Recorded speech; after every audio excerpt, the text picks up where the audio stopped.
This is the Jaguar F-Type, one of the finest sports cars you can buy today. It's beautiful, fast and brilliant to drive, but that's no surprise given its ancestry.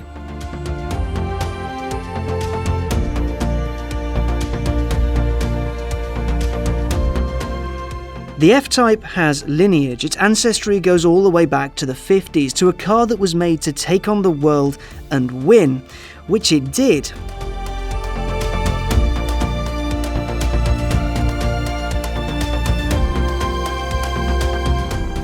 The Jaguar C-Type was a car made for one thing and one thing only: racing.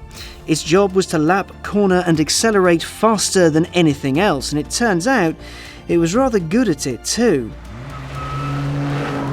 The C-Type was born when Jaguar saw how awesome its XK120 sports car was on track.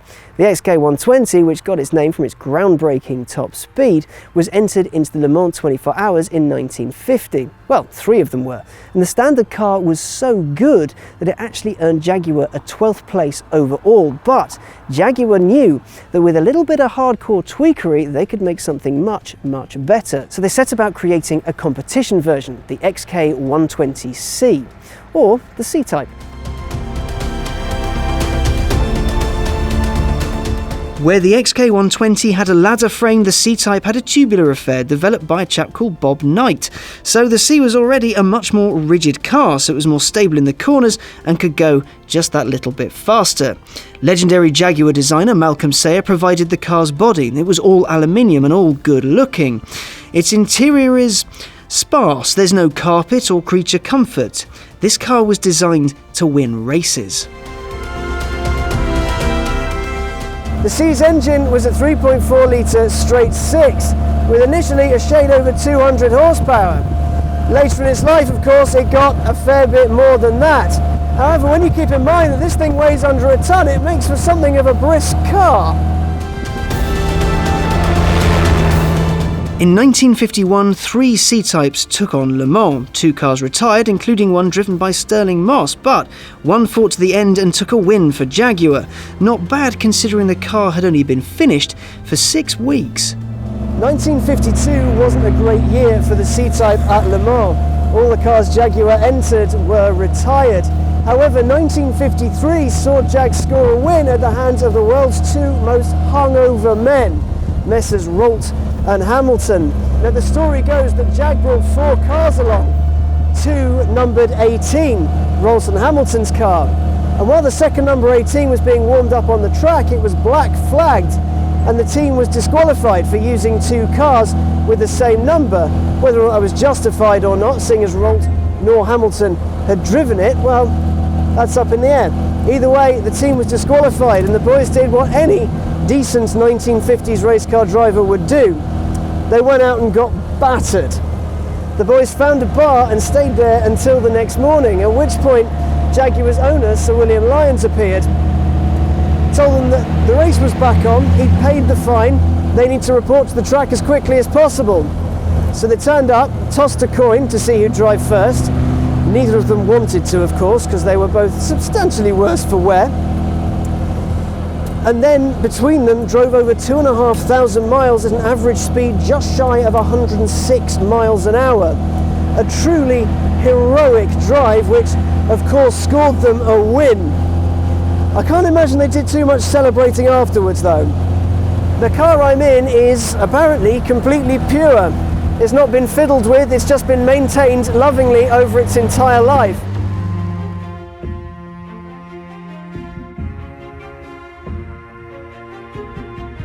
As with every racer, the C-Type was steadily upgraded over its life. The car that Rolt and Hamilton drove had more power, a thinner body and disc brakes, which were introduced in 1952. Still, the C-Type was available as a customer car after the team's first Le Mans win, and as a result, 53 hit the road.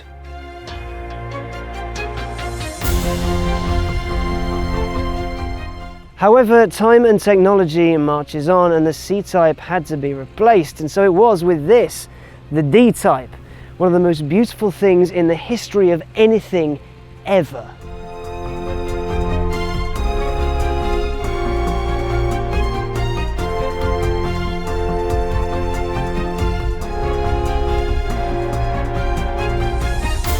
This is the first ever Jaguar D-Type, chassis number 1. It is priceless. Its body, designed by Malcolm Sayer and built using techniques learned from aerospace, is knee-tremblingly beautiful.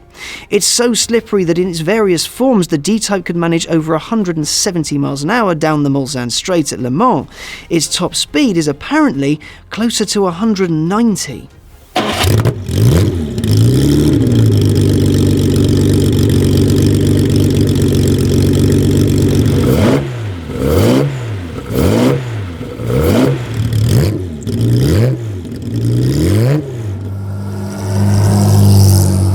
Under its body sits a monocoque chassis, pretty advanced for its day. Also, there's the engine from the C-Type, the 3.4 litre XK unit. Later on in the D-Type's life, it was upgraded to 3.8 litres. The resulting car was light, slippery, and very fast indeed. The story goes that the legendary test driver Norman Jewis, a man who had a hand in pretty much every Jag you've ever dribbled over, drove it from the factory in Coventry to the spring test day in Le Mans in 1954. He took it on track and apparently knocked 3 seconds off the lap record pretty much immediately. It was that good. At its race debut in 1954, the D-Type managed a decent second place. Its 170 mph plus top speed on the straight was much higher than the nearest Ferrari, but fuel starvation issues meant it couldn't take an outright win. The following year, with some aero modifications, it was up against Mercedes SLRs. It did very well against them, but Mercedes driver Pierre Levey then suffered the most catastrophic accident in motorsport history, crashing his car and killing not only himself but 80 spectators in the process. Mercedes withdrew from the race entirely, allowing Mike Hawthorn to take a controversial victory for England. The D-Type did pretty well on the world stage, but when Jaguar bowed out of motorsport in 1956, they offered to convert the remaining D-Types into a road-going XKSS. Now that would have 2 doors, 2 seats, and creature comforts, which you don't really get in here at all. However, there was a fire at the Browns Lane plant in 1957, which destroyed 9 of the only 25 they were ever going to build, and all of the tooling to make any more. The XKSS and the D-Type was well and truly dead, which makes this a pretty special car. Well, even more so. And I'll tell you what, it really, really is. The view I've got right now is these 3 massive humps, and everything is very tucked in towards me. So I've got a rev counter. There's no speedo in here. You don't need to know how fast you're going, so long as you're going quicker than everyone else. That's all that matters in the D-Type. Speed-wise, this thing is bloody quick. I'm loath to push it too hard because, well, I really don't want to break it. There aren't many of these in the world. If you give it a little bit, oh, listen to that. Oh. The brakes are spectacular as well. It's discs all round as you got in the C-Type. And I'm told the faster you go, the better they work. Which means when you're going slowly, well, they won't work at all. You can really feel the car moving about beneath you. If you go into a corner a bit hot, you can feel the car scrabble for grip and find it again. And what really astonishes you is just how fast this thing can be. Scarily so, when you consider this is a car made in the early 50s. This would take on most modern stuff and kick it pretty hard in the face. Out of all the cars I've driven today, this is easily the most special and the most engaging to drive, because this is a proper race car. God knows how it's road legal. This thing's a monster.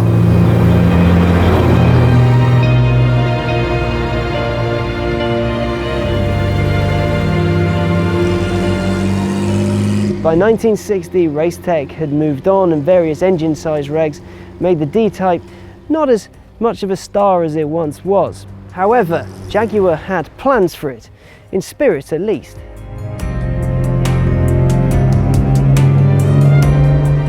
After pulling out of competition in the mid-50s, Jaguar's racing division was given the task of making a car to replace the ageing XK150. The team was told to use D-Type construction, to give it an edge. After 2 prototypes, one of the most celebrated cars of all time came to be, the Jaguar E-Type.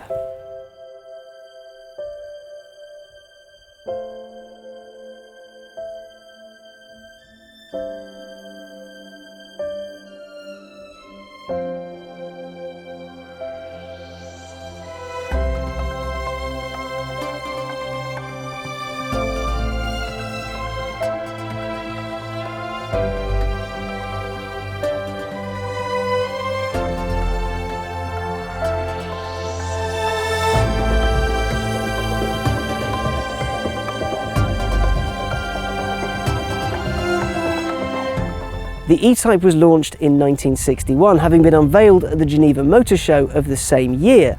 This particular car, 77RW, was there, though it wasn't supposed to be. Understandably, the E-Type was in massive demand at the show, and Jaguar's sold demo car wasn't quite enough for all the people. So Jaguar put in a call back to its factory in Coventry to get a second car as quickly as possible. The legend that is Norman Dewis was decreed to be the man for the job, and he was thrown in the car and told to get to Geneva as quickly as he possibly could. So he left Coventry, went through London at rush hour, no mean feat, and got to Dover in time for the 10 p.m. ferry. He then drove through the night at a speed of averaging about 70 miles an hour, arriving in Geneva just minutes before the car was needed. He drove like a hero. I digress. The E-Type launched with a 3.8-litre straight-six XK engine with triple SU carbs. It apparently produced 265 brake horsepower and can do 0 to 60 in 7 seconds, and also do 150 miles an hour. A few years later, the engine was bored out to 4.2 litres, which gave it the same power and top speed, but upped the torque and added disc brakes all round, something that made the C-Type so formidable.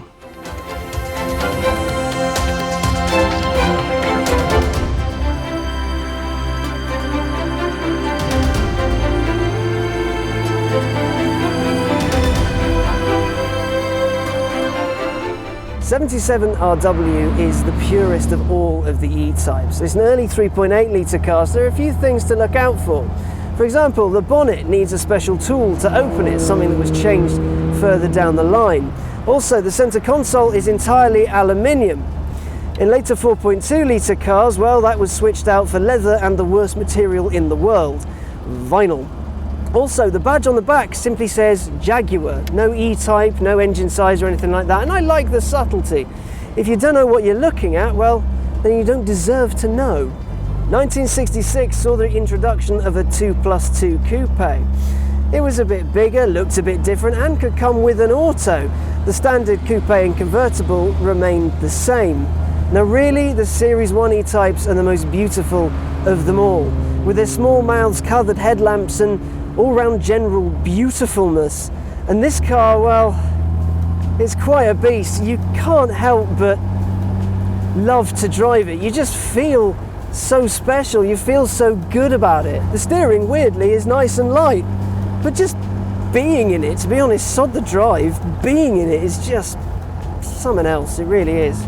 This is a piece of history, and I'm holding it. This is the Jaguar E-Type, the one that everyone knows and loves. It's simply staggering. I'm so incredibly privileged to be able to drive it. The beautiful Smith's dials, the steering wheel made of this amazing wood. It looks so delicate, but it's just a pleasure to hold. It is everything you'd expect an E-Type to be. This is the most perfect E-Type you'll ever get. It's the representation of what everybody saw back in 1961. For a car that was built then, man, it's perfect. It's been so lovingly restored. I really, really, really wish I was around in 1961. I wanted to have experienced what it was like to see this for the first time, because it must have been such a huge thing. This beautiful car released by a company that, yes, already made beautiful cars, but this is just another league of stunning. And it's properly quick, and the noise that comes out of it, good Lord. It's just had an engine rebuild, and the guys from Jag have said it's never sounded quite as good, and that engine is just glorious. It's the sound of proper motoring. It's the sound of the olden days, of when cars and sports cars were proper sports cars.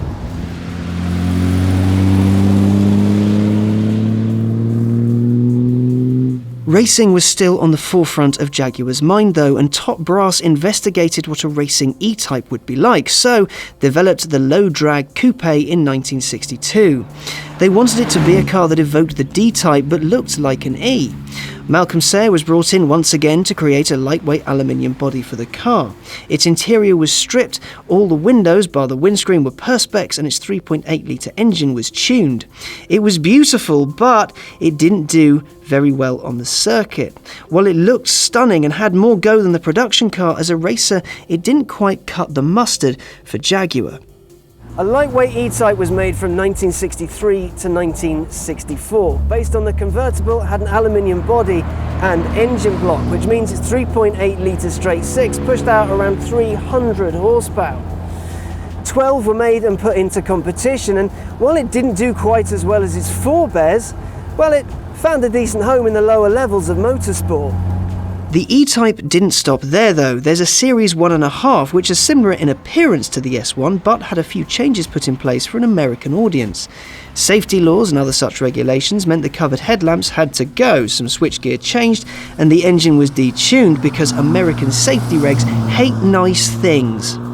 A Series 2 appeared in 1968. It was a touch heavier than before, and once again the Americans got a detuned version of the car. It looked a little bit different, it had a wider mouth and its headlamps weren't covered. The subtle elegance of the Mark I was slowly ebbing away. A Series 3, which came out in 1971, well, the standard two-seater coupe went, but it did introduce a V12, so that was pretty cool. Aesthetically, you could tell it was related to the car that was released a decade before, but really it wasn't a patch on the original.